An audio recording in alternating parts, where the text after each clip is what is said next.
உண்டாவதாக. மீண்டும் அநேக நாட்களுக்கு பிற்பாடு உங்கள் மத்தியிலே வந்து ஐக்கியப்பட கர்த்தர் கொடுத்த கிருபைக்காக நான் அவருக்கு நன்றி செலுத்துகிறேன். நாம் ஜெபத்தோடு அவருடைய சமூகத்தில் அமர்ந்திருப்போம். தேவன் தாமே நம் ஒவ்வொருவரோடு கூட இடைபெறுவாராக. நம்முடைய வாழ்க்கையில் நாம் ஏதோ ஒரு சமயத்தில், அதாவது இந்த கூரைக்கு கீழாக இருக்கக்கூடிய யாராக இருந்தாலும் சரி, ஏதோ ஒரு சமயத்தில் நிச்சயமாக நாம் என்ன செஞ்சுருப்போம்னா, நெருக்கடி அப்படிங்கிற ஒரு காரியத்திற்குள்ளாக கடந்து வந்திருப்போம். அது ஆங்கிலத்தில் கிரைசிஸ் அப்படின்னு சொல்லலாம். நெருக்கடின்னு சொன்னாலே நாம் எதிர்பார்க்காம நடக்கக்கூடிய சில காரியங்கள். ஒருவேளை இந்த நெருக்கடியை நாம் சமாளிக்காமல் அல்லது சரியாக கையாள தெரியாமல் போவோமானால் நிச்சயமா என்ன ஆகும்னா, நம்முடைய வாழ்க்கையில அந்த சூழ்நிலை இன்னும் மோசமான நிலைமைக்கு மாறும். அப்போ நிச்சயமா எல்லாருமே, இங்க இருக்கிற யாரா இருந்தாலும் சரி, நிச்சயமா உங்க வாழ்க்கையில 100% ஏதோ ஒரு சூழ்நிலையில ஒரு இக்கட்டான ஒரு நெருக்கடியான சூழலுக்குள்ளாக தள்ளப்பட்டிருப்பீங்க. இதுல எந்த மாற்று கருத்தும் இல்லை. ஏன்னா ஆண்டவராகிய இயேசு கிறிஸ்து சொல்லுகிறார், இந்த பூமியில நமக்கு என்ன உண்டு? உபத்திரவங்கள் உண்டு. ஆக இந்த நெருக்கடி எந்த விதத்துல வேண்டுமானாலும் இருக்கலாம். சிலருக்கு கடன் பிரச்சனையா இருக்கலாம், சிலருக்கு எதிர்பாராத ஒரு வியாதியாக இருக்கலாம், சிலருடைய வாழ்க்கையில நினைக்க முடியாத அளவுக்கு சில பாரங்கள் இருக்கலாம் மற்றவர்களை நினைத்து. இப்படி ஏதோ ஒரு விதத்துல என்ன செய்யலாம்னு சொன்னா, இந்த நெருக்கடியை நீங்க உங்க வாழ்க்கையில இருந்து நீங்க வெளிப்படுத்த முடியும். ஆனா நிச்சயமா எல்லாருக்குமே உங்களுடைய சூழ்நிலை நெருக்கங்கள் தெரியுமான்னு கேட்டா தெரியாது. ஆனா ஒன்று மாத்திரம் உண்மை, இந்த சூழ்நிலையிலும் எந்த நெருக்கடியான சூழ்நிலைகளிலும் நிச்சயமாக நீங்களும் நானும் 100% தேவனை நம்பி இளைப்பார்ந்து இந்த பூமியில வாழ முடியும். முடியுமா? முடியாது? முடியும். ஆனா நிறைய நேரத்துல நாம என்ன செய்யறது இல்லைன்னா, அதை உணர்ந்து கொண்டு அவ்விதமாக வாழ்வது கிடையாது. ஆக இன்றைக்கு நாம என்ன செய்ய போறோம், என்ன சிந்திக்க போறோம் அப்படின்னா, நான் எப்படி என்னுடைய நெருக்கமான சூழ்நிலைகளிலே நம்பிக்கையோடு தேவனை சார்ந்து வாழ வேண்டும், எப்படி நான் கான்ஃபிடண்டா இருக்கணும். How can I be confident in my crisis? என்னுடைய நெருக்கடிகள்ல நான் எப்படி தேவனை சார்ந்து நம்பி தைரியமா இந்த உலகத்துல வாழ்றது என்பதை தான் நாம் கற்றுக்கொள்ள போறோம். ஸோ வேதத்துல ஒரு உதாரணத்தை நாம் பார்க்க போறோம். உங்களுடைய கவனங்களை யோவான் எழுதின சுவிசேஷம் 4ஆம் அதிகாரம், யோவான் எழுதின சுவிசேஷம் 4ஆம் அதிகாரம், அதனுடைய 46 முதல் 54 வரை உள்ள வசனங்கள். யோவான் எழுதின சுவிசேஷம் 4ஆம் அதிகாரம் 46 முதல் 54 வரை உள்ள வசனங்கள்.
ஓகே, இங்க ஒரு மனிதனை குறித்து நாம் வாசிக்கிறோம். இவரை பற்றி நாம் வாசிக்கும் பொழுது இவருக்கு கொடுக்கப்பட்டிருக்கிற பெயர் ராஜாவின் மனுஷன். ஸோ இந்த ராஜாவின் மனுஷன் சொன்னா நிச்சயமா அநேகமா இவர் யாரா இருக்கலாம் அப்படின்னு கேட்டீங்கன்னா, ஏரோதனுடைய அரண்மனையில வேலை பார்க்கக்கூடிய ஒரு நம்பகத்தகுந்த ஒரு ஊழியரா கூட அவர் இருக்கலாம். ஆக ஒரு அரசாங்க பணியில இருக்கக்கூடிய ஒரு நபர். இவருடைய வாழ்க்கையில நெருக்கடியான ஒரு சூழ்நிலை. இந்த நெருக்கத்தை நீங்க பாத்தீங்கன்னா, தனக்கு இருந்த ஒரே குமாரன் இப்பொழுது என்ன செய்கிறான்? மரண அவஸ்தையா இருக்கிறான். எப்பொழுது மரிப்பான் என்று தெரியாது. இதான் அவருடைய வாழ்க்கையில வந்த ஒரு சூழ்நிலை. மேபி மனதளவுல ரொம்ப பாதிக்கப்பட்டிருப்பாரு நிச்சயமா. அது மட்டும் இல்ல, அவரு மட்டும்தான் இந்த நெருக்கத்திற்குள்ளாக கடந்து சென்றாரான்னு கேட்டா இல்ல. அவருடைய குடும்பம் என்ன செஞ்சிருக்கும்? நிச்சயமா மனைவி, வீட்டுல வேற யாராவது இருந்திருந்தாலும் கூட எல்லாருக்குமே இந்த வேதனை இருந்திருக்கும், கஷ்டம் இருந்திருக்கும், நெருக்கம் இருந்திருக்கும். ஆனா இந்த மனிதனுடைய வாழ்க்கையில இந்த நெருக்கத்தின் மத்தியிலும் தேவனை தேடி வரும் பொழுது அவன் எப்படி வந்தான்னு சொன்னா, உடைந்த இருதயத்தோட தேவனை தேடி வந்தான். ஆனால் தேவனிடத்திலிருந்து வந்து தேவனிடத்திலே பேசிவிட்டு திரும்பி செல்லும் பொழுது அவன் ஒரு 100% நம்பிக்கையோடு புறப்பட்டு போனான். ஆக இன்னைக்கு நாம் என்ன கற்றுக்கொள்ள போறோம்னு சொன்னா, எப்படி என்னுடைய நெருக்கங்கள்ல, என்னுடைய நெருக்கடிகள்ல நான் எப்படி தேவனை சார்ந்து 100% நம்பிக்கையோடு இந்த பூமியில இளைப்பாற வேண்டும் என்பதை தான் நாம் கற்றுக்கொள்ள போறோம்.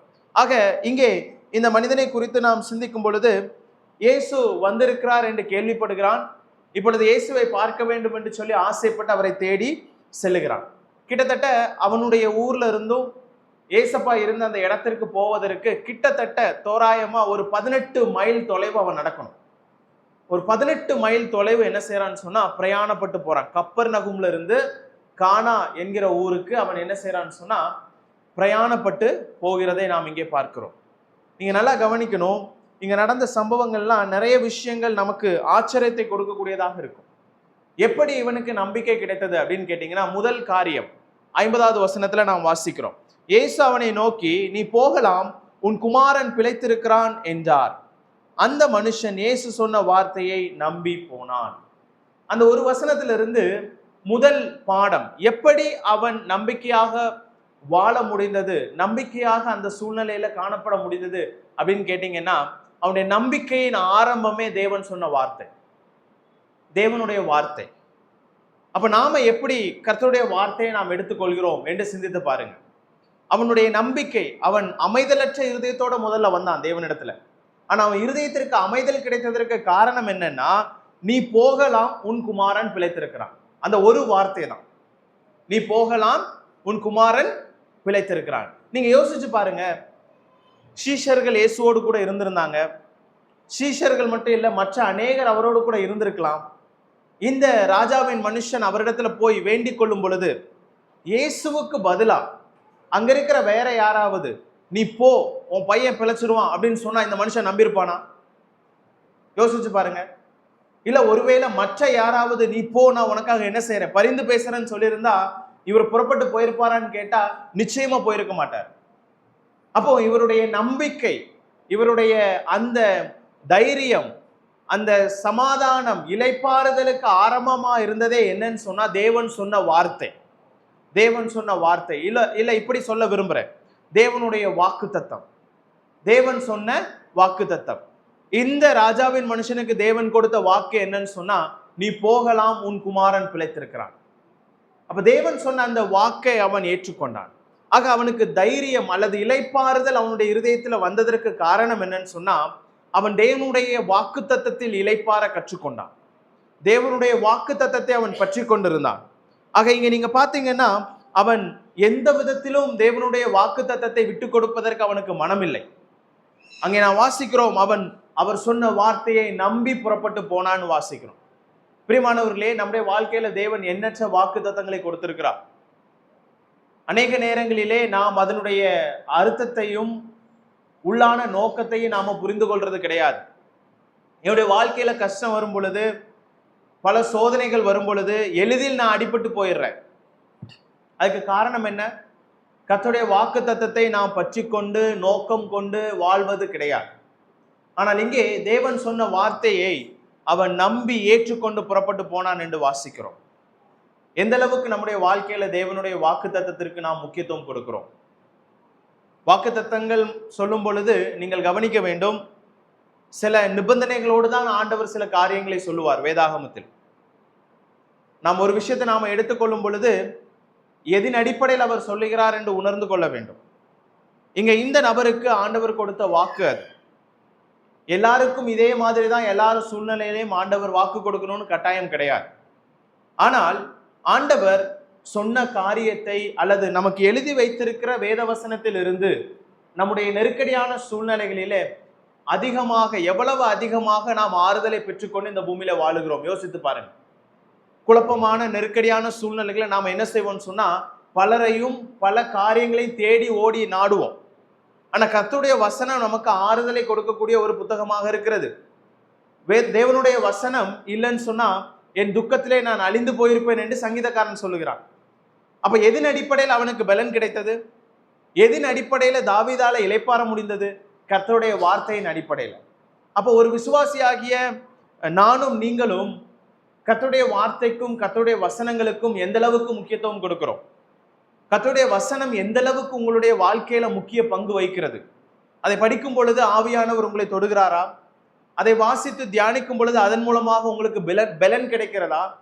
இங்க இந்த மனிதனுக்கு தேவன் சொன்ன வார்த்தையிலிருந்து தைரியமும் இளைப்பாறுதலும் கிடைத்தது. ஆக தேவன் நமக்கு ஆவியானவரை கொடுத்திருக்கிறார், பரிசுத்த வேதாகமத்தை கொடுத்திருக்கிறார். ஆக எந்த நெருக்கடியான சூழ்நிலைகளிலும் எனக்கு தேவையான ஆறுதலை இந்த வசனம் நமக்கு கற்றுக் கொடுக்கும்.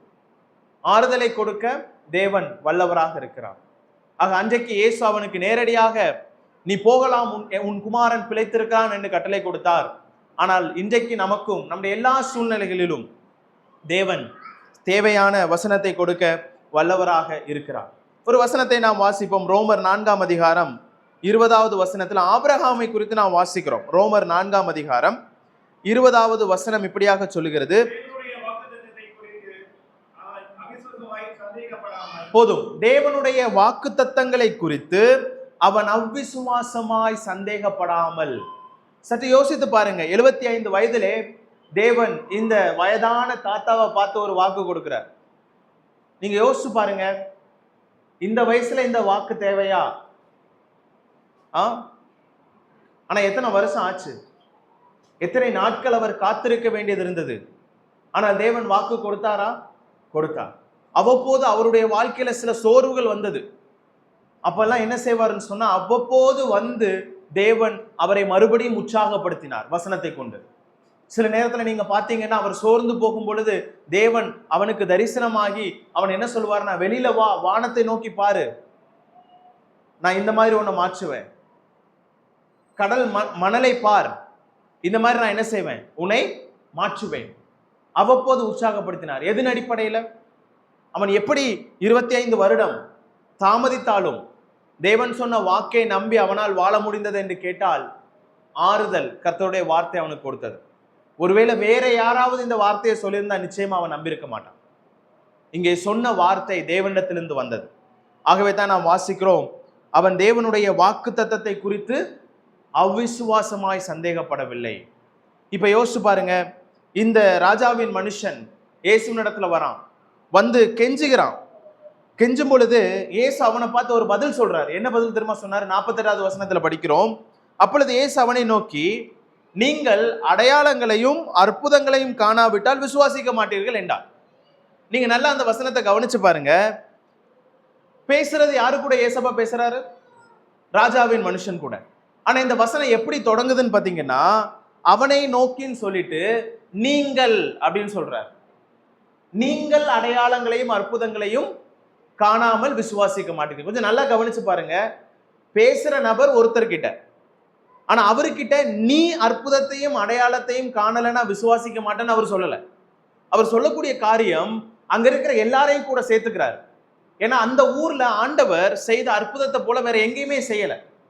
அவர் எவ்வளவோ அற்புதங்கள் அந்த ஊர்ல செஞ்சிருக்கிறார். ஆனா எல்லாரும் விசுவாசிச்சாங்களான்னு கேட்டா இல்ல. அநேக அவிசுவாசத்தை தான் அங்க பார்க்க முடிந்தது. ஆகவே தான் அவர் என்ன செய்யறாருன்னா, இந்த உலக மனுஷர்களுடைய குணத்தை அவர் வெளிப்படுத்துறார். உங்களுக்கு என்ன இருக்கும்? நீங்க அற்புதத்தை கண்டா மட்டும்தான் விசுவாசிப்பீங்க. அப்போ இப்படிப்பட்ட மனநிலையை அவர் என்ன செய்யறாருன்னா அவனுக்கு புரிய வைக்கிறார். ஆனா இந்த மனுஷன் என்ன தெரியுமா செய்தான்? இயேசு சொன்ன வார்த்தையை நம்பி போனான். அவிசுவாசப்பட்டானா? அங்கிருந்து அடம்பிடிச்சானா? நீர் என் கூட வராவிட்டால் நான் என்ன செய்ய மாட்டேன், இந்த இடத்தை விட்டு காலி பண்ண மாட்டேன். ஒருவேளை நானோ நீங்களோ அங்க எடுத்திருந்தா அப்படிதான் நம்ம சொல்லியிருப்போம். 18 மைல் நான் ஓடி ஓடி உங்களை பார்க்க வந்திருக்கேன், நீங்க என்ன ஈஸியா சொல்றீங்க, நீ போ அவன் சரியாயிருவான்னு சொன்னா எப்படி இருக்கும்? இப்ப நாம ரொம்ப சீரியஸா இருக்கிற ஒரு பேஷண்ட்டை டாக்டர் கிட்ட காட்ட போறோம். டாக்டர் வந்து செக் பண்ணாமலே சொல்றாரு, நீ போப்பா அவன் பிழைச்சிருவான். எத்தனை பேரால் அதை ஏற்றுக்கொள்ள முடியும்? எத்தனை பேர் நம்பி போவீங்க?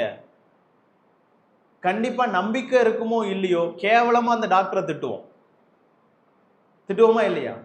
அந்த சூழ்நிலையில அவர் அட்லீஸ்ட் வந்து, அவர் எதுவும் பண்ணலன்னா பரவாயில்ல, அவர் வந்து அட்லீஸ்ட் அந்த பேஷண்ட்டை தொட்டு பார்த்துட்டு ஏதாவது சொன்னாவது கொஞ்சமா அதை என்ன செய்யலாம், ஏத்துக்கலாம். இப்போ இங்க பெரிய மருத்துவரா இருக்கிற அவர் கூட என்ன செய்யறாருன்னு சொன்னா, நீ போப்பா, அவன் என்ன செய்வான், பிழைச்சிருவான். ரொம்ப கஷ்டங்க. அவர் சொன்ன வார்த்தையை வந்து அப்படியே ஏற்றுக்கொள்றது ரொம்ப கஷ்டம். இன்னைக்கு உங்க சூழ்நிலையிலும் உங்க கஷ்டத்திலையும் நான் வந்து ஒரு வசனத்தை சொல்லி ஆறுதல் படுத்துறது ரொம்ப கஷ்டம். ஏன்னா பிரச்சனை உங்களுக்கு தான் தெரியும், உங்களுடைய சூழ்நிலை உங்களுக்கு தான் என்ன செய்யும் தெரியும்.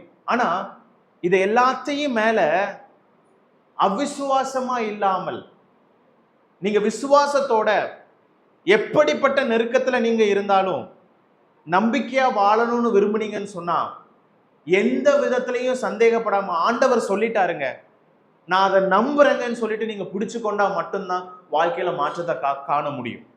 இங்க இந்த மனுஷன் என்ன செய்தான்னு சொன்னா, ஆண்டவரே நீங்க பார்க்கலன்னா நாங்க விசுவாசிக்க மாட்டீங்கன்னு தானே சொல்றீங்க, நான் அப்படி இல்லை அப்படிங்கிறத அவன் நிரூபிச்சானா இல்லையா? அவர் சொன்ன வார்த்தை என்னன்னா, நீங்க யாருமே அற்புதத்தை பார்த்தா மட்டும்தான்ப்பா விசுவாசிவீங்கன்னு சொல்றாரு. ஆனா இந்த மனுஷன் சொன்னா, சொல்லாமலே அவன் காமிக்கிற ஆக்ஷன் என்னன்னு சொன்னா, அப்படிலாம் இல்லை, நான் அப்படிப்பட்டவன் கிடையாது, நான் என்ன செய்யறேன், உங்களை நம்புறேன். அப்ப நம்முடைய வாழ்க்கையில முதல் பாடம் என்ன அப்படின்னு சொன்னா, தேவனுடைய வாக்கு தத்தங்களில் இளைப்பாற கற்றுக்கொள்ள வேண்டும். தேவன் சொன்ன வாக்கு தத்தத்துல எந்த விதத்திலும் சந்தேகப்படாமல் அப்படியே என்னுடைய வாழ்க்கைக்கு அது தேவன் சொன்னது என்பதை பற்றி கொண்டு நீங்கள் வாழ பழக வேண்டும். நீங்க வேதத்தை பார்த்தீங்கன்னா, அநேக தேவ மனிதர்கள் ஜெபிக்கும் பொழுது, இஸ்ரவேலுக்காக மண்டாடும் பொழுது, இஸ்ரவேலர்கள் தவறு செய்த பொழுது, கெஞ்சும் போது ஆண்டவர்கிட்ட என்ன தெரியுமா சொல்லுவாங்க, ஆண்டவரே நீர் இவ்விதமாக சொன்னீரே, இந்த ஜனத்தை காப்பீர் என்று கட்டளையிட்டீரே. அப்ப அவங்க என்ன தெரியுமா சொல்றாங்க, ஆண்டவர் சொன்ன வாக்க நோக்கமா வச்சு ஜெபம் பண்றாங்க. ஏன்னா ஆண்டவர் சொன்ன வாக்க மாறுவாரா? இல்ல. அவன் வீடு போகும் பொழுது ஆண்டவர் சொன்ன வாக்க மாத்திடுவாரா? இல்ல, அவர் வாக்கு மாறாது. ஆகவே விசுவாசிகளாகிய நாம், நம்மிடத்துல இந்த வல்லமையின் புத்தகம் இருக்கிறது. ஆனா இந்த புத்தகத்தினுடைய வல்லமையை உணராம வாழ்ற விசுவாசிகளா நாம வாழ்ந்துட்டு இருக்கோம். இது எந்த அளவுக்கு நம்மை மாற்றுகிறது என்று நமக்கே சில நேரத்தில் தெரியறது இல்லை. சிலர் இப்படிதான் சொல்றாங்க, நம்ம எல்லாரையும் பார்த்து என்ன தெரியுமா சொல்லுவாங்க, உங்களுக்குள்ள பவர் இருக்குன்னு சொல்லி உங்களுக்கே தெரியல. இன்னைக்கு அதுதான் வெளியில இருக்கிறவங்க எல்லாம் சொல்லுவாங்க, பவர், அற்புதம், அதிசயம், எனக்குள்ள ஸ்பெஷல் பவர் இருக்கு. ஆனா நாம எப்படி தெரியுமா, நமக்குள்ள பவர் இருக்கு, ஹோலி ஸ்பிரிட் இருக்கு, வேத வசனம் இருக்கு, எல்லாமே இருந்தும் நாம ஏதோ வெற்றிடம் போல வாழ்ந்துட்டு இருக்கிறோம். நமக்கு இதனுடைய ருசியும் தெரியல, அனுபவமும் தெரியல. தேவனுடைய வாக்குத்தத்தங்களை ருசித்து பாருங்க. தேவன் சொன்னதை அவர் நிச்சயமாக நிறைவேற்றுவார். அவர் வாக்குத்தத்தம் பண்ணினதை சந்தேகப்படாமல் ஏற்றுக்கொள்ள பழக வேண்டும். ஆக எந்த சூழ்நிலையில நீங்க இருந்தாலும் தேவனுடைய வாக்குத்தத்தத்தை நம்பி இளைப்பாற கற்றுக்கொள்ளுங்க. இரண்டாவது விஷயம், அவர் அங்க என்ன செய்யறார் அப்படின்னு பாத்தீங்கன்னா, அந்த கடைசி வார்த்தை, அந்த மனுஷன் இயேசு சொன்ன வார்த்தையை நம்பி போனான் என்று வாசிக்கிறோம். இயேசு சொன்ன வார்த்தையை நம்பி போனான். எதின் அடிப்படையில் அவன் நம்பி போயிருப்பான்? கொஞ்சம் யோசிச்சு பாருங்களேன். எந்த அடிப்படையில அவனால நம்பி போக முடிந்திருக்கும்? சிம்பிளா சொல்லணும்னு சொன்னா, சொன்னவரை நம்பினதுனால தான் அவன் போனான். அந்த சொன்னவர் யாரு? இந்த வார்த்தையை சொன்னவர் யார்? கானா ஊர்ல எத்தனையோ அற்புதங்கள் செய்தவர், அதே கலிலேயாவுல பல அற்புதங்களை செய்தவர் அவர். கானா ஊர்ல என்ன செய்தாரு? முதல் அற்புதத்தை அங்க செஞ்சாரு. திராட்சை ரசத்தை அவர் குறைபற்ற போது தண்ணீரை திராட்சை ரசமாக மாற்றினவர் அவர். இந்த விஷயம் அவனுக்கு தெரியுமா தெரியாதா? நல்லாவே தெரியும். இவர் அற்புதம் செய்கிறவர் சொல்லி ஊர்ல இருந்த எல்லாருக்குமே நல்லாவே தெரியும். அவர் அற்புதம் செய்கிறவர் தான். எதின் அடிப்படையில் அவரால் அற்புதம் செய்ய முடிந்தது? காரணம், அவர் சர்வ வல்லமை உள்ளவராக இருந்ததுனால தான் அவர் சொன்னது நடந்தது. அப்ப இங்க ராஜாவின் மனுஷன் எத்தனையோ மனிதர்களை, பிரபலமான மருத்துவர்கள் எல்லாம் அவன் சந்திச்சிருப்பான். தன்னுடைய மகனை காப்பாற்றுவதற்கு எவ்வளவோ பணங்களை எல்லாம் அவன் செலவு செஞ்சிருப்பான். ஆனா இங்க மகா மருத்துவர், சர்வ வல்லமை உள்ள தேவன், இவரிடத்துல நான் என்ன செய்யணும், வரணுங்கிறத விரும்பி அவன் வந்தான். ஆனா அவன் நம்பி போனதுக்கு காரணம் என்னன்னு சொன்னா, அவனுக்கு நல்லா தெரியும் அவர் வாக்கு சொன்னது மட்டும் அவன் நம்பி போகல, வாக்கு சொன்னதை நிறைவேற்றுவாருங்கிற நம்பிக்கையோட தான் அவன் போனான். காரணம் என்ன? அந்த வாக்கை நிறைவேற்ற வல்லமை அவருக்கு உண்டு. அவருடைய வல்லமையில எந்த அளவுக்கும் குறைவு கிடையாது. அதனாலதான் ஆபிரகாமுக்கு தேவன் தரிசனமாகும் பொழுது, நான் சர்வ வல்லமையுள்ள தேவன் எல்ஷடா என்று சொல்லி அவனுக்கு தரிசனமானார்.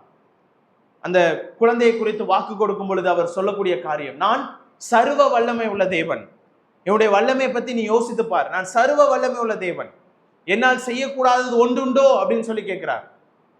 அப்படிப்பட்ட சர்வ வல்லமுள்ள தேவனை நாம் தேவனாக கொண்டிருக்கிறோம். அவர் நம்முடைய எல்ஷடாயா இருக்கிறார். யோசிச்சு பாருங்க, வாக்கு சொன்னா வாக்கை செய்ய அவருக்கு வல்லமை இருக்குமா? இருக்காது. நிச்சயமாக இருக்கும். அதைத்தான் ஆபிரகாம் ரோமர் 4ஆம் அதிகாரம் 21வது வசனத்துல வாசிக்கிறோம். 20வது வசனத்துல நாம வாசித்தோம், அவன் வாக்கு தத்தத்தை குறித்து சந்தேகப்படாதவனாய் இருந்தான். அடுத்த வசனமே சொல்லுது, தேவன் வாக்கு தத்தம் பண்ணினதை நிறைவேற்ற வல்லவராயிருக்கிறார் என்று முழு நிச்சயமாய் நம்பி அப்படின்னு வாசிக்கிறோம். இப்ப சொல்லுங்க, இந்த ராஜாவின் மனுஷன் நம்பி போனதற்கு காரணம் என்ன? தேவன் சொன்ன வாக்கை நிறைவேற்ற அவர் சர்வ வல்லவராய் இருக்கிறார் என்பதை முழு நிச்சயமாய் அவன் நம்பி போனான்.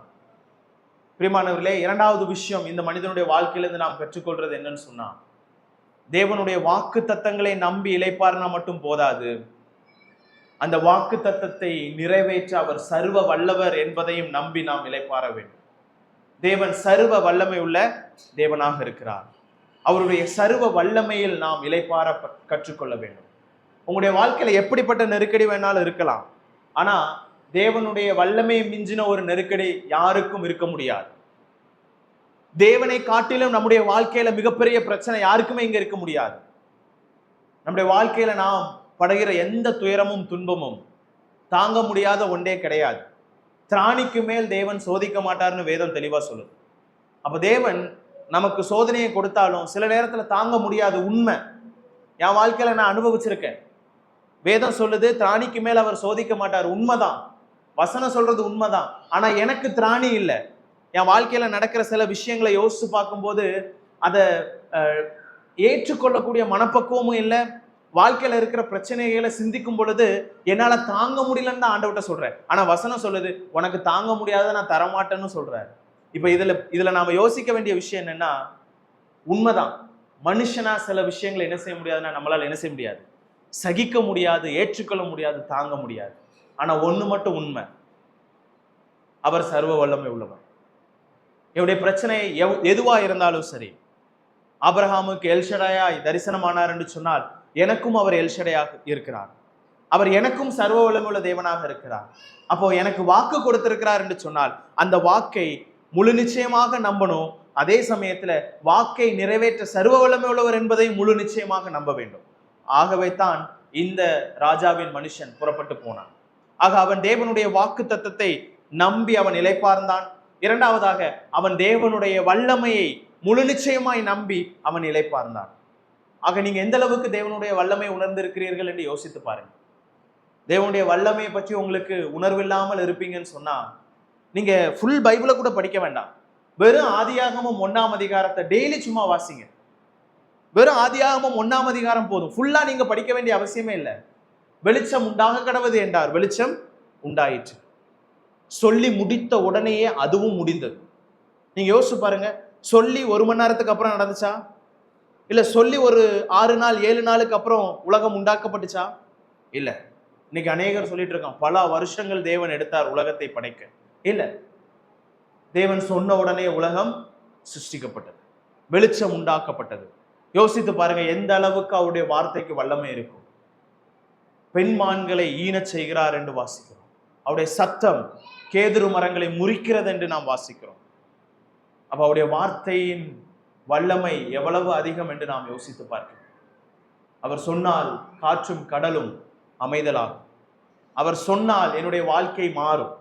ஆகவே தான் ஒரு பாடல் கூட இப்படியாக உண்டு, ஒரு வார்த்தை சொல்லும் கர்த்தாவே. நான் அடிக்கடி இந்த பாடலை யோசிச்சு பார்ப்பேன். ஒரு வார்த்தை சொல்லும் கர்த்தாவே. இந்த மனிதனுடைய வாழ்க்கையில தேவன் சொன்ன அந்த ஒரு வார்த்தை, நீ போகலாம், உன் குமாரன் பிழைத்திருக்கிறான். அதுதான் அவனுடைய வாக்கு தத்தம். அதுதான் அவன் பெற்றுக்கொண்ட உணர்ந்த அந்த தேவ வல்லமையினுடைய வார்த்தை. நல்லா கவனிச்சு பாருங்க. நாம எந்த அளவுக்கு தேவனை சார்ந்து அவருடைய வல்லமையை சார்ந்து வாழ்கிறோம். தேவ வல்லமையை நீங்கள் ருசித்து பார்க்க வேண்டும் பிரியமானவர்களே. தேவனுடைய வல்லமையை நாம் நம்பி இளைப்பாற கற்றுக்கொள்ள வேண்டும். மூணாவது விஷயம், எப்படி நான் என்னுடைய பிரச்சனைகளில் நம்பிக்கையாக இருக்கலாம் என்று நாம் சிந்திப்போமானால் 52வது வசனம். அப்பொழுது எந்த மணி நேரத்தில் அவனுக்கு குணமுண்டாயிற்று என்று அவர்களிடத்தில் விசாரித்தான். அவர்கள் நேற்று 7ஆம் மணி நேரத்தில் ஜுரம் அவனை விட்டது என்றார்கள். நேற்று 7ஆம் மணி நேரத்தில் ஜுரம் அவனை விட்டது என்றார்கள். நீங்க நல்லா கவனிச்சு பாருங்க. இந்த அப்பாவுடைய நெருக்கடிகளையும் அவர் ஒரு விஷயத்தை தவறாம செய்யறதை நீங்க பார்க்கலாம். திரும்பி வீட்டுக்கு போயிட்டு இருக்கிறாரு. திரும்பி வீட்டுக்கு போகும் பொழுது தன்னுடைய வேலைக்காரர்கள் எதிர்கொண்டு வர்றாங்க. அப்ப அந்த வேலைக்காரரிடத்துல இவரு கேட்கறதுக்கு முன்னாடி அவங்க என்ன செய்யறாங்க, பதிலும் சொல்றாங்க, உங்களுடைய மகனுக்கு சுகம் கிடைத்து விட்டது. இப்ப நீங்க நல்லா பிராக்டிக்கலா யோசிங்க. அந்த இடத்துல நானும் நீங்களும் இருந்திருந்தா என்ன செஞ்சிருப்போம்?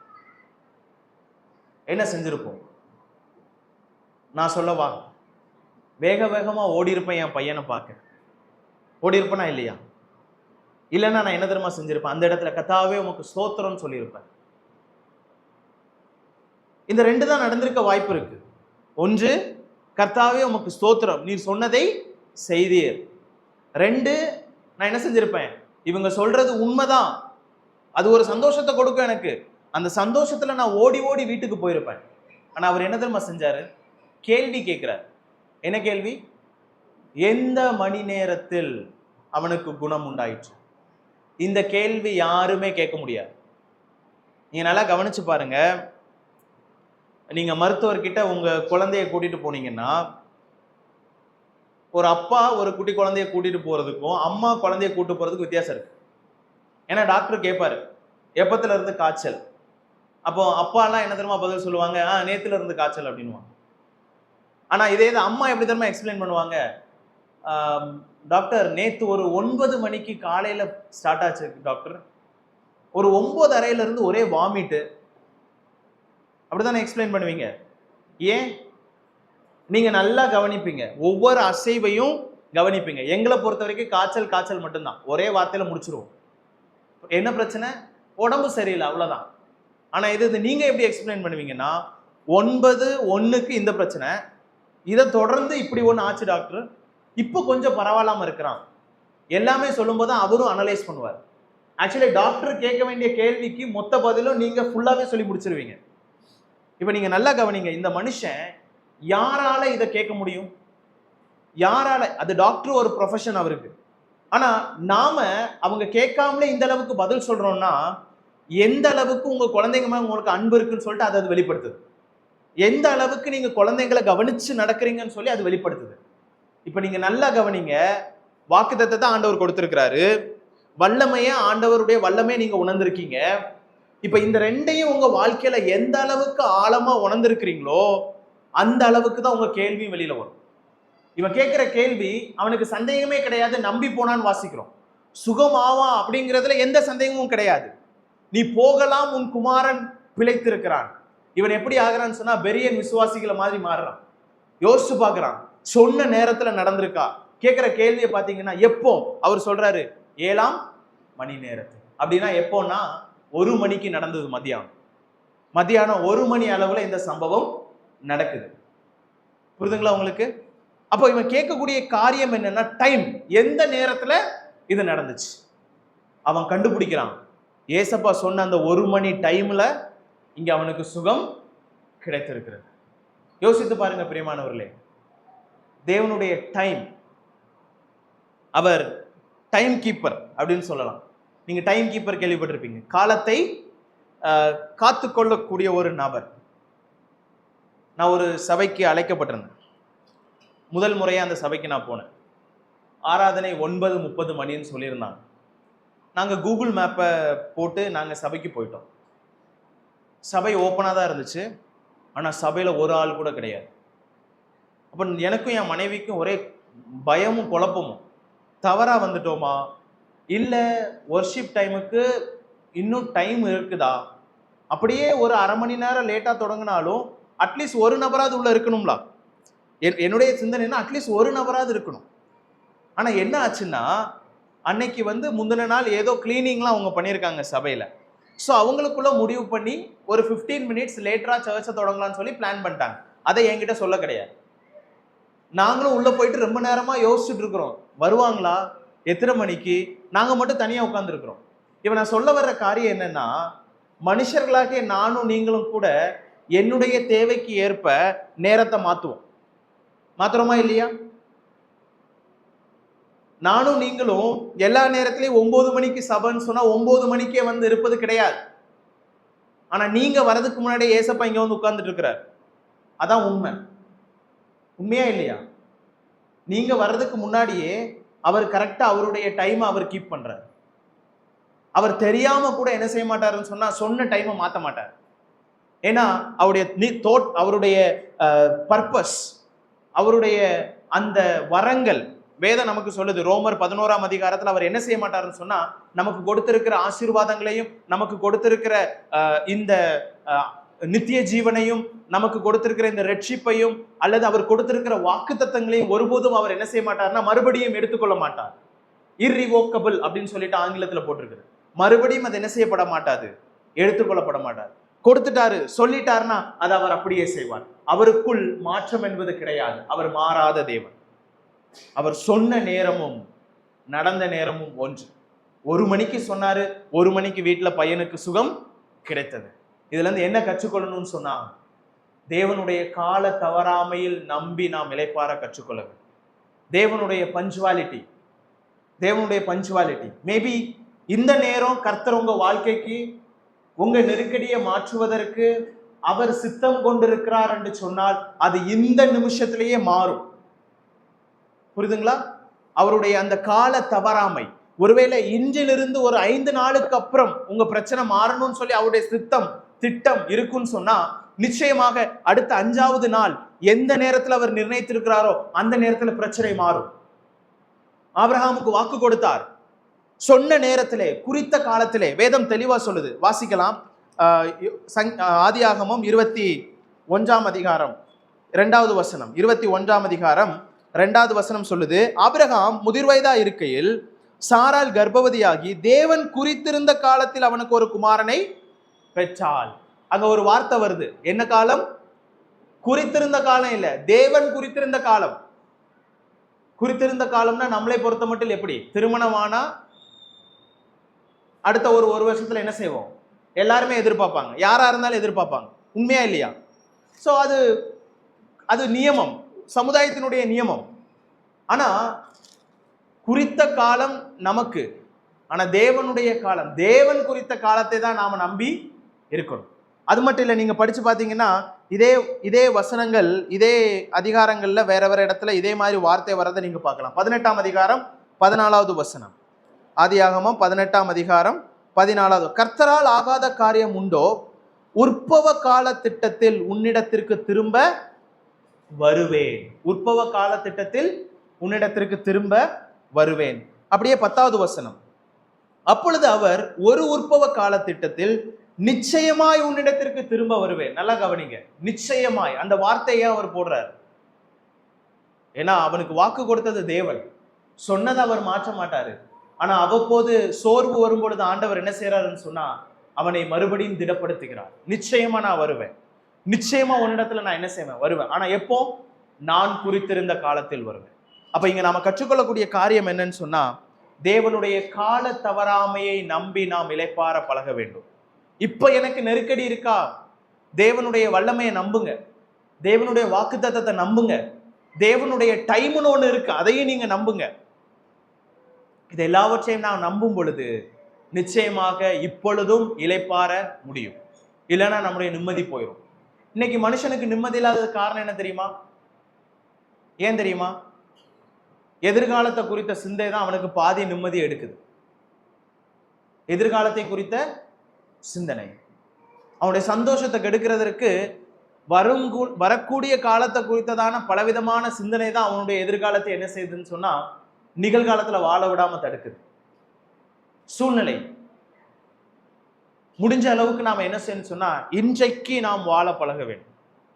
எதிர்காலத்தை நோக்காம இன்றைக்கு நான் தேவனுக்கு என்ன செய்ய முடியும், தேவனுக்காக இன்றைக்கு நான் எப்படி வாழ முடியும், நாம் பழக வேண்டும் முடிந்த அளவுக்கு. அப்ப இங்க நீங்க பாத்தீங்கன்னு சொன்னா தேவனுடைய கால தவறாமையை நம்பி அவன் இளைப்பாற பழகினான். 4வது விஷயம் என்ன அப்படின்னு பாத்தீங்கன்னா 47வது வசனம், யோவான் 4ஆம் அதிகாரம் 47வது. இயேசு யூதேயாவிலிருந்து கலிலேயாவுக்கு வந்தார் என்று அந்த மனுஷன் கேள்விப்பட்ட போது அவரிடத்திற்கு போய் தன் மகன் மரணாவஸ்தையா இருந்தபடினாலே அவனை குணமாக்கும்படிக்கு வரவேண்டும் என்று அவரை வேண்டிக் கொண்டான். அப்படியே 49வது வசனம், அதற்கு ராஜாவின் மனுஷன், ஆண்டவரே, என் பிள்ளை சாகிறதற்கு முன்னே வரவேண்டும் என்றான். அதுல ஒரு வார்த்தை 47வது வசனத்துல கடைசி வார்த்தை என்னன்னு சொன்னா வேண்டிக் கொண்டான் அப்படின்னு வாசிக்கிறோம். 49வது வசனத்துல வாசிக்கிறோம் என் பிள்ளை சாகிறதற்கு முன்னே வரவேண்டும் அப்படின்னு சொல்றான். நீங்க இதை எப்படி கேட்பீங்க? ஏசப்பா இடத்துல பிள்ளை சாக போகுதுன்னா எப்படி கேட்பீங்க? எந்த அளவுக்கு கெஞ்சி கேட்போம்? கொஞ்சம் யோசிச்சு பாருங்க. எந்த அளவுக்கு நாம கெஞ்சி கேட்கக்கூடிய ஒரு நபரா இருப்போம். இப்போ இந்த உலகத்தையே நாம் எடுத்துக்கலாமே, நம் பிள்ளைகள் நன்றாக இருக்கும்படி நாம என்ன செய்வோம்னு சொன்னா யாரு கால கையாவது பிடிச்சாலும் பரவாயில்லன்னு நினைப்போம். அதானே நம்ம சிந்தனை, அப்படித்தானே நாம வாழுவோம். ஏதோ ஒரு காரியத்தை செஞ்சு என் குழந்தை நல்லா இருந்தா போதும் டாக்டர், இல்லை என் குழந்தை நல்லா இருந்தா போதும்னு சொல்லிட்டு பல முயற்சிகளை செய்வோம். இங்க நாம வாசிக்கக்கூடிய காரியம் என்னன்னா, நம்ம சிம்பிளா சுகம் கிடைத்ததுன்னு சொல்லி வாசிச்சு முடிச்சிடுறோம். ஆனா சிம்பிளா எளிதாலாம் சுகம் கிடைக்கல அவனுக்கு. அவன் போய் கெஞ்சினான்னு சொல்லி வாசிக்கிறோம். வேண்டிக் கொண்டான், வேண்டிக் கொண்டான். ஆங்கிலத்தை நீங்க படிச்சு பார்த்தீங்கன்னா he begged him over and over again அப்படின்னு சொல்லி போடுறது. begged him, பிச்சை எடுத்ததுக்கு சமம். ஆண்டவரே எனக்கு உதவி செய்யுங்க, ஆண்டவரே எனக்கு உதவி செய்யுங்க. ஏசப்பா நடந்து வரும்போது நிறைய பேர் கத்துனாங்க, தாவீதின் குமாரனே எனக்கு இறங்கும். அதனுடைய அர்த்தம் என்ன? இன்னைக்கு ரோட்ல நம்ம பார்க்கிறோம் எத்தனை பேரோ, ஐயா ஏதாவது உதவி செய்யுங்க, நீங்க எங்களுக்கு உதவி செய்ய மாட்டீங்களா? எல்லாருக்கும் அவர் உதவி செய்ய முடியுமா? யார் யாரெல்லாம் முந்திக்கிட்டாங்களோ ஆண்டவர் என்ன செய்தார்னு சொன்னா சில நேரத்தில் கவனிக்கல. இதுக்கு முன்னாடி இன்னொரு வசனம் இருக்கு. அங்கே ஒரு ஸ்திரீயானவள் வந்து கெஞ்சினா, அவ தொந்தரவு படுத்துறத பார்த்து சீஷர்கள் அவரிடத்துல சொன்னாங்க, அவர் ஓயாமல் நம்ம என்ன செய்யறா தொந்தரப்படுத்துறா, அவளை என்ன செய்யுங்க அனுப்பி விடுங்க. அப்பம் கூட அவர் என்ன தெரியுமா சொன்னாரு, பிள்ளைகளின் அப்பத்தை எடுத்து நாய்களுக்கு கொடுக்க கூடாதுன்னாரு. இப்ப நீங்க யோசிச்சு பாருங்க, இப்படிப்பட்ட சூழ்நிலையில இந்த மனுஷன் எந்த அளவுக்கு வேண்டி இருப்பான்னு கொஞ்சம் யோசிச்சு பாருங்க. வேண்டுதல் நம்ம வாழ்க்கையில நெருக்கடி இருக்கும் பொழுது, இன்னைக்கு நிறைய சபையில நாம இப்ப பார்த்தோம், கொஞ்ச நேரத்துக்கு முன்னாடி நிறைய ஜெப குறிப்புகளை சொன்னோம். இந்த ஜெப குறிப்புகளுக்கு அநேகர் என்ன செய்வீங்கன்னு சொன்னா வேண்டிக் கொள்வீங்களா இல்லையா? தேவனிடத்துல உங்க தனிப்பட்ட ஜெபத்துல உங்க வீட்டுல மற்ற நபர்களுக்காக ஜெபிப்பது உண்டு. ஆனா ஒரு விஷயத்தை நான் கவனிச்சிருக்கேன், இன்னைக்கு அநேகர் நமக்காக ஜெபிப்பார்கள், நாம் நமக்காக ஜெபிப்பது அரிது. என் வாழ்க்கையில ஒரு பிரச்சனை இருக்குன்னு வைங்களேன், அந்த பிரச்சனைக்காக கிட்டத்தட்ட 15-20 வருஷமா நான் ஜெபம் பண்ணிட்டு இருக்கேன்னு வைங்களேன், எனக்கு சம்டைம்ஸ் ஃபெட்டப் ஆயிருக்கா இல்லையா? சில நேரத்துல ஒரே காரியத்தை நீங்க ஜெபித்துட்டே இருப்பீங்க, உங்களுக்கு பதில் கிடைக்காம இருக்கும். ஒருவேளை தேவன் அதை கொடுக்க அவருக்கு சித்தம் இருக்கும், ஆனா டைம் இன்னும் வராம இருக்கும்.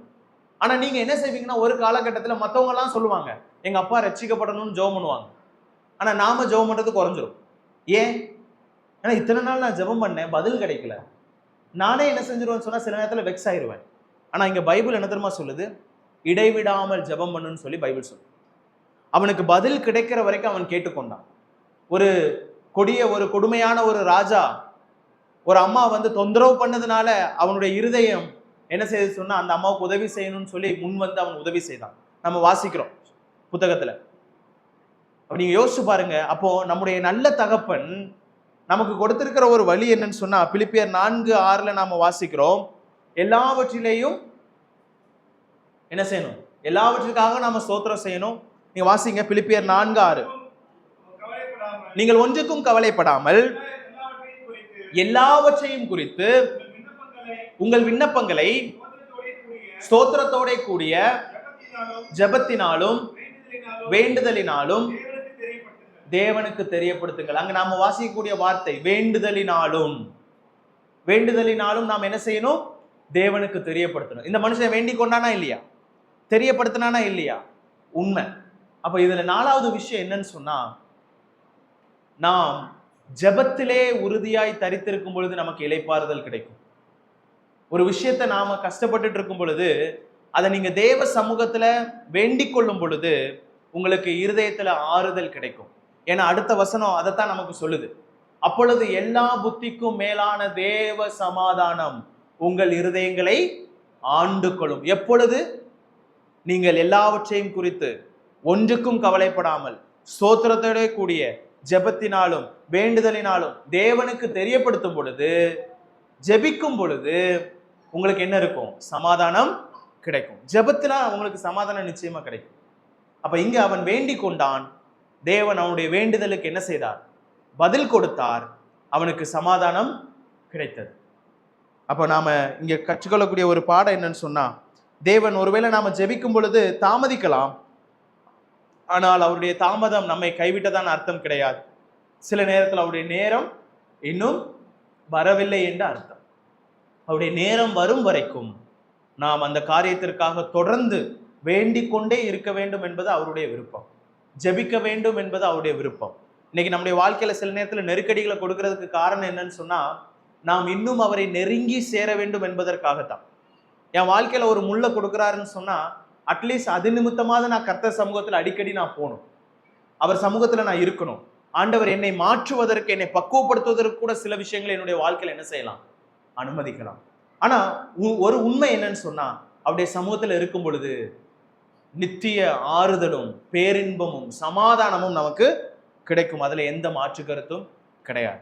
ஆக நம்ம முதல்ல பார்த்த விஷயம் என்னன்னு சொன்னா, தேவனுடைய அந்த வாக்கு தத்தங்களில் நாம் இளைப்பாற கற்றுக்கொள்ள வேண்டும். இரண்டாவதாக தேவனுடைய வல்லமையில் இளைப்பாற கற்றுக்கொள்ளணும். மூன்றாவதாக தேவனுடைய கால தவறாமையில் இளைப்பாற கற்றுக்கொள்ள வேண்டும். நான்காவதாக ஜெபத்தில் தரித்திருக்கும் பொழுது நாம் சமாதானத்தை என்ன செய்ய முடியும்? பெற்றுக்கொள்ள முடியும். அப்ப ஜெபத்தில் உறுதியாய் தரித்திருந்து இளைப்பாறுதலை பெற்றுக்கொள்ள வேண்டும். கடைசியா ஒரு விஷயம் என்னன்னு சொன்னா, அந்த 50வது வசனம் கடைசி வார்த்தை, அந்த மனுஷன் இயேசு சொன்ன வார்த்தையை நம்பி போனான். நம்பி போக முடியக்கூடிய ஒரு சூழ்நிலையா? இந்த சூழ்நிலை நம்பி போகக்கூடிய ஒரு சூழ்நிலையா? யோசிச்சு பாருங்க. நம்பி போக முடியுமா யாராலையும்? ஏன்னா எப்போ என்ன நடக்குன்னே தெரியாது. எப்போ என்ன நடக்கும்னு சொல்லி யாருக்குமே தெரியாது. அவன் நம்பி போனாலும் வேக வேகமா போயிருக்கணும். ஆனா அவன் நம்பி போனா அவன் சீக்கிரமா வீட்டுக்கு போகல. நீங்க நல்லா கவனிச்சு பார்த்தீங்கன்னா, இந்த 50வது வசனத்துல அந்த மனுஷன் இயேசு சொன்ன வார்த்தையை நம்பி போனான். எங்கிருந்து போனான்? இயேசு சமூகத்துல இருந்து போயிட்டான். ஆனா வீட்டுக்கு போனான்னு கேட்டா போகல. ஏன் தெரியுமா? 53வது வசனம்,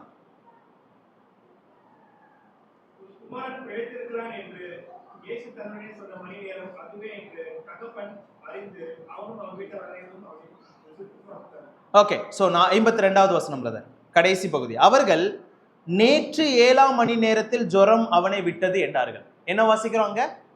நேற்று 7ஆம் மணி நேரத்தில் ஜுரம் அவனை விட்டது. சம்பவம் எப்ப நடக்குது?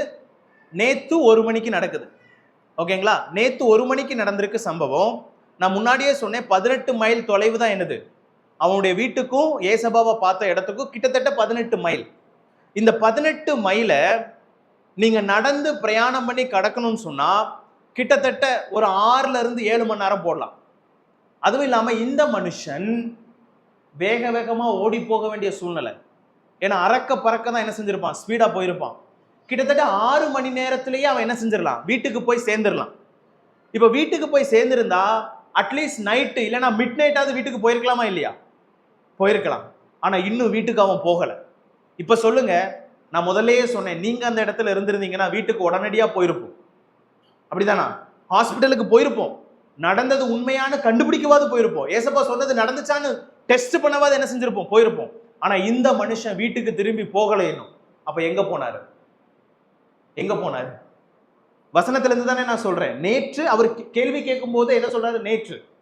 இல்லைன்னா அவங்க என்ன சொல்லியிருக்கணும்? இன்னைக்கு 1 மணிக்கு நடந்துச்சுன்னு சொல்லியிருந்தா லாஜிக் இருக்கு, வீட்டு பக்கத்துல போயிட்டாருன்னு சொல்லலாம். இப்ப நேற்று 1 மணிக்குன்னு சொல்லும் போது இடைப்பட்ட நாட்கள்ல இந்த மனுஷன் எங்க போனான்? ஏசப்பா சமூகத்துல இருந்து போயிட்டான், வீட்டுக்கும் போகல. நான் என்ன தெரியுமா நினைக்கிறேன், நிச்சயமா அவன் வந்த வேகத்திற்கு திரும்பி போகல. ஏன் அப்படின்னா, வரும்போது ரொம்ப கஷ்டத்தோட வந்திருப்பான். இன்னொன்னு, வந்த ஸ்பீடு ஆறுதல் இல்லாத நிலைமையில அவன் வந்தான், சமாதானம் இல்லாத நிலைமையில வந்தான். இப்போ ஏசப்பா கிட்ட சமாதானம் அவனுக்கு கிடைச்சிருக்கு. அப்ப சமாதானத்தோட திரும்பி போகும்போது அவனுடைய விசுவாசத்தை நல்லா கவனிச்சு பாருங்க. அவனுக்கு அப்பவே முடிவு பண்ணிட்டான், அங்க சரியாயிடுச்சுன்னு அவனுக்கு தெரிஞ்சிருச்சு. இல்லைன்னா யாராவது கேட்பாங்களா டைம்? நமக்கு என்ன, சரியானா போதும், எப்ப ஆனா என்ன, எப்படி ஆனா என்ன, ஏதோ ஒரு விதத்துல எனக்கு நடந்தா போதும், அதுதான் நம்ம எண்ணம். ஆனா அவனுடைய எண்ணம், அவர் சொன்ன வார்த்தையிலேயே அவன் நம்பினான். அதனாலதான் வேதம் தெளிவா சொல்லுது, அவன் நம்பி போனான். அவன் அவிசுவாசமா போகல, நம்பி போனான். அப்படின்னா என்ன, ஆண்டவர் கொடுத்துட்டாரு, சரியாயிடுச்சுன்னு போனான். அதனால அவன் வீட்டுக்கு போய் சேரல. நான் நினைக்கிறேன், ஒருவேளை வேற எங்கேயாவது டயர்டா படுத்திருக்கலாம், ரெஸ்ட் எடுத்திருக்கலாம், பொறுமையா கிளம்பி இருக்கலாம் வீட்டுக்கு, எது வேணாலும் நடந்திருக்கலாம். ஆனா உண்மை என்னன்னா, வீட்டுக்கு போகல. யாரால முடியும்னு சொல்லுங்க? பூரண சமாதானம் இருக்கிற ஒரு மனுஷனாலதான் இந்த சூழ்நிலையில இப்படி நடந்து கொள்ள முடியும். இப்ப இந்த மனுஷனுக்கு சமாதானம் யாரு கொடுத்தது? தேவன் கொடுத்தது. இந்த இக்கட்டான சூழ்நிலையிலையும் போன் கிடையாது, வாட்ஸ்அப் கிடையாது, மெசேஜ் போட்டு வீட்டுல நல்லா ஆயிடுச்சான்னு கேட்டுட்டு நிம்மதியா தூங்குறது நம்ம பழக்கம். நாம என்ன செய்வோம்? இன்னைக்கு அவசர அவசரமா கிளம்பி போறதுக்கு பதிலா இங்கிருந்து ஒரு போன் பண்ணுவோம், சரியாயிடுச்சா, அப்போ ஓகே, அப்ப நான் வேணா நாளைக்கு காலையில பஸ் பிடிச்சு வரட்டுமா அப்படின்னு நாம கேட்போம். உண்மையா இல்லையா? ஆனா இவன் தைரியமா, அவன் பொறுமையா போனான். நான் நம்புறேன் அவர் சொன்ன வார்த்தையை யோசிச்சு பார்த்துட்டே போயிருப்பான். அவன் பையன் குணமானதை நினைச்சு பார்த்துட்டே அவன் நடந்து போயிருப்பான். அவனுடைய வாழ்க்கையில தேவன் சமாதானத்தை கொடுத்தார்.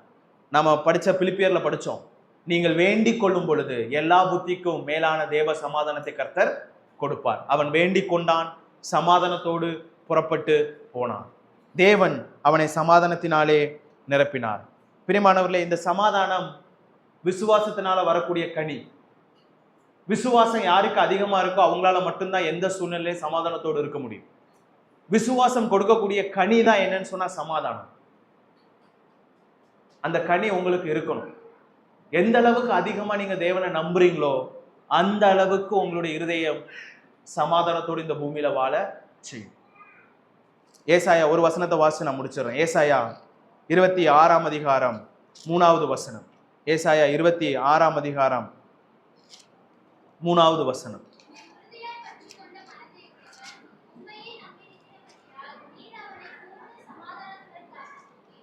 இங்க நாம என்ன வாசிக்கிறோம்? நல்லா கவனிங்க. அந்த வசனம் ரொம்ப அருமையான ஒரு வசனம். உம்மை உறுதியாய் பற்றி கொண்ட மனதை உடையவன் உம்மையே நம்பி இருக்கிறபடியால் நீர் அவனை பூரண சமாதானத்துடன் காத்துக்கொள்வீர்.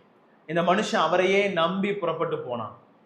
தேவன் அவனை பூரண சமாதானத்துடனே வீடு வரைக்கும் அவனை காத்துக்கொண்டார். அவன் பூரண சமாதானத்தோட புறப்பட்டு போனான். இன்னைக்கு இந்த உலகத்துல ரெஸ்ட் இன் பீஸ் அப்படிங்கிற ஒரு வார்த்தை எப்போ பயன்படுத்துவோம்? செத்ததுக்கு அப்புறம். அப்படிதானா? ஆவுனா ஒரு போஸ்டர் போட்டுருவோம், RIP, ரெஸ்ட் இன் பீஸ். அதனுடைய அர்த்தம் என்ன? அந்த மனுஷனுக்கு இது வரைக்கும் அப்ப சமாதானம் இல்லைன்னு தானே அர்த்தம். உண்மையா இல்லையா? ஏன்னா அவர் கல்யாணம் பண்ணி இருந்தார், அதனாலயா? யாரா இருந்தாலும் அதானே சொல்றோம். திருமணம் ஆனவங்களா இருந்தாலும் சரிதான், ஆகாதவங்களா இருந்தாலும் சரிதான், யாரு மரணம் அடைந்தாலும் என்ன சொல்லுவோம்? RIP, rest in peace. நான் அப்பப்ப யோசிச்சு பார்ப்பேன், அப்ப செத்ததுக்கு அப்புறம் தான் ஒரு மனுஷனுக்கு நிம்மதியே வருது, அப்படிதானே? அதானே அவங்களுடைய அர்த்தம். இப்ப இங்க நான் சொல்றது என்னன்னா, ரெஸ்ட் இன் பீஸ் இல்ல, ரெஸ்ட் இன் காட்ஸ் பீஸ். தேவனுடைய சமாதானத்துல நான் இளைப்பாற சொல்றேன். புரியுதுங்களா? இந்த உலகத்தை பொறுத்த மட்டும் செத்தாதான் ஒரு மனுஷனுக்கு அமைதி நிம்மதின்னு உலகம் சொல்லுது. ஆனா வேதம் நமக்கு சொல்லுது, ரோமர்ல வாசிக்கிறோம், நமக்கு தேவனோடு சமாதானம் பெற்றிருக்கிறோம். தேவனோடு சமாதானம் மட்டும் இல்ல, நமக்கும் தேவன் சமாதானத்தை கொடுத்திருக்கிறார். அப்ப இந்த பூமியில எவ்வளவு அடிக்கப்படுற சூழ்நிலை வந்தாலும், எவ்வளவு பெரிய ஒரு கஷ்டம் நெருக்கடி நம்ம வாழ்க்கையில வந்தாலும் 100% இந்த பூமியில சந்தோஷமா தைரியமா வாழ முடியுமா முடியாதா?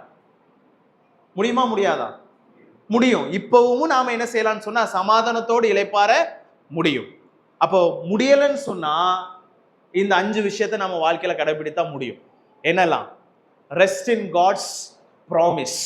Rest in God's promise. தேவனுடைய வாக்குத்தத்தங்களை நம்பி இளைப்பாருங்கள். Number 2, rest in God's power, தேவனுடைய வல்லமையை நம்பி இளைப்பாருங்க. மூன்றாவது, ரெஸ்ட் இன் காட்ஸ் பஞ்சுவாலிட்டி, தேவனுடைய கால தவறாமையை நம்பி நீங்க என்ன செய்யுங்க, இளைப்பாருங்க. நாலாவது, rest in God as you persist in prayer, ஜெபத்துல உறுதியா தரித்திருக்கும் போது உங்களுக்கு சமாதானத்தை கர்த்தர் கொடுப்பார், இளைப்பாற முடியும். ஜெபிங்க, பிரச்சனை இருந்தா ஜெபிங்க, ஜெபிங்க, வேற எந்த ஆப்ஷனுமே இல்லை. எந்த சூழ்நிலையா இருந்தாலும் முழங்கால் போட்டு ஜெபம் பண்ணுங்க. ஜெபம் பண்ணும் பொழுது தேவ சமாதானத்தை கர்த்தரே கொடுப்பார். லாஸ்ட் விஷயம் என்னன்னு சொன்னா, ஜெபிக்கும் பொழுது லாஸ்டா என்ன கிடைக்கும்? ரெஸ்ட் இன் காட்ஸ் பீஸ், தேவன் கொடுக்கக்கூடிய சமாதானத்தை நீங்கள் அனுபவித்து நம்பி இந்த பூமியில வாழுங்க. நிச்சயமா ஒரு நாள் நம்முடைய பிரச்சனை என்ன செய்யும்? மாறும். ஆபிரகாமுக்கு 25 வருடமானது அவருடைய சூழ்நிலை மாறுவதற்கு. இங்க இருக்கிற உங்களுடைய வாழ்க்கையில பிரச்சனை மாறுவதற்கு நேரம் ஆகலாம். ஆனால் நம்பிக்கையாக அதுவரைக்கும் என்ன செய்ய முடியும்? வாழ முடியும். தேவன் தாமே ஒரு தைரியமான நம்பிக்கையான வாழ்க்கை நம்முடைய நெருக்கடிகளிலே வாழ உதவி செய்வாராக. கர்த்தருடைய நாமம் இன்றும் என்றும் மகிமைப்படும்.